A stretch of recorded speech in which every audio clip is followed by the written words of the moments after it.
Formula One is a sport that never stands still. For 75 years, it's been the pinnacle of engineering, a high-speed laboratory where the world's greatest minds compete for a fraction of a second. But in 2026, the game's changing. This isn't just another update, it's a total reset. The rulebook hasn't just been edited, it's been ripped up and rewritten from the ground up.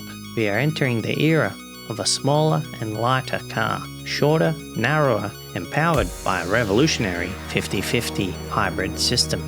Today we're going beyond the headlines. We are diving deep into the active aerodynamics, the end of DRS as we know it, and the new tactical tools, overtake mode and boost mode.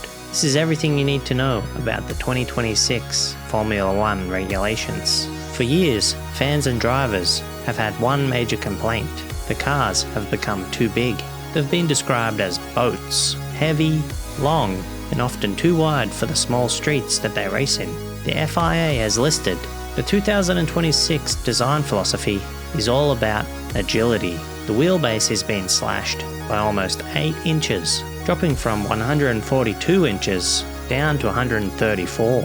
The width is also shrinking by 4 inches, and the floor is being narrowed by 6 inches. In the world of F1, that's a massive reduction in the car's footprint. But the real headline is the weight. The target is to make the cars 66 pounds lighter.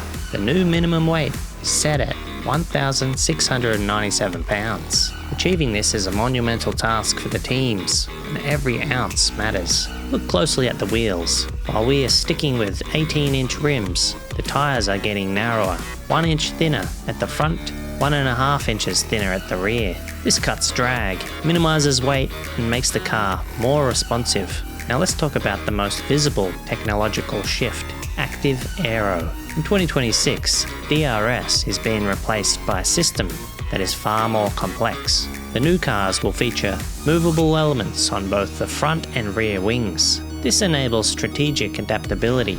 This system has 2 primary states. First, corner mode. This is the high downforce configuration. The wing elements adjust to provide maximum grip through the bends. Second, straight mode. On high-speed sections, the wings flatten out. This slashes overall drag by up to 40%. This allows the cars to reach incredible top speeds while remaining efficient. Unlike the old DRS, which was only for passing, active aero is about maximizing the car's performance on every single lap. Underneath the bodywork lies the real heart of the revolution. The power unit is undergoing a massive rethink. They're keeping the 1.6 litre V6 turbo, but the way it generates its 1,000 plus horsepower is shifting. They're moving to an approximate 50-50 split, 50% internal combustion engine and 50% electric power. The MGU-K, the heat recovery system, is gone. This simplifies the engine and has allowed new giants like Audi and Ford to join the grid. To make up for that lost power, the MGU-K is being tripled. It jumps from 120 kilowatts to a staggering 350 kilowatts. This is nearly 470 horsepower, coming purely from the battery. This means the driver takes center stage. They must decide whether to recharge, when to conserve, and when to attack. How does the racing actually work? The FIA has introduced 2 new terminologies you need to know. First, overtake mode. If a driver is within 1 second of the car in front, they can gain access to extra power. This is the primary tool to instigate a pass. It can be used all at once or spread over a lap. Second, boost mode. This is the ultimate energy deployment tool.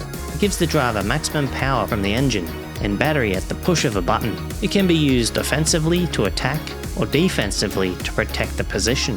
And it works anywhere on the track. No more waiting for a specific DRS zone. It is pure strategy. Finally, F1 is leading the world in green tech. In 2026, these cars will run on 100% sustainable fuel. No impact on performance, but a huge impact on the planet. The road to 2026 starts sooner than you think. Pre-season testing kicks off in Spain. Private testing at Barcelona runs from January 26th to the 13th. then 2 more sessions in Bahrain through February, before the season finally begins in Australia on March 6th. This is the biggest overhaul in the sport's history. Smaller cars, more power, and the drivers in total control. Are you ready for the new era? Let us know in the comments. While the cars are getting smaller, the way they handle air is also changing. One of the biggest hurdles for the current generation was dirty air. As teams found ways to push air outward to gain downforce, they made it harder for the car behind to follow. The 2026 regulations have tightened these loopholes. By removing the ground effect tunnels and simplifying the front wings, the FIA expects the wake characteristics to be better than ever. In fact, initial simulations show that a car following 20 meters behind will retain 90% of its total downforce. That is a staggering improvement over the current cars. It means closer racing through the fast stuff and more braking duels into the slower stuff. But speed without safety isn't Formula 1. The 2026 survival cell is the strongest ever built. The roll hoop, that structure above the driver's head, can now withstand a load 23% higher than before. We are talking about the weight of 9 family cars pressing down on a single point. And for the first time, the front impact structure features a 2-stage design. This ensures that even after a massive initial crash, the nose remains attached to the survival cell. This is critical for protecting the driver in secondary impacts, where a car might bounce off a wall and be hit by another car. There are also new lateral safety lights. These will indicate the status of the energy recovery system. If a car stops on track, marshals and fans will know immediately if the high voltage hybrid system is safe to touch. Let's talk about the recharge. Since the electrical output has tripled, managing the battery is no longer just an afterthought.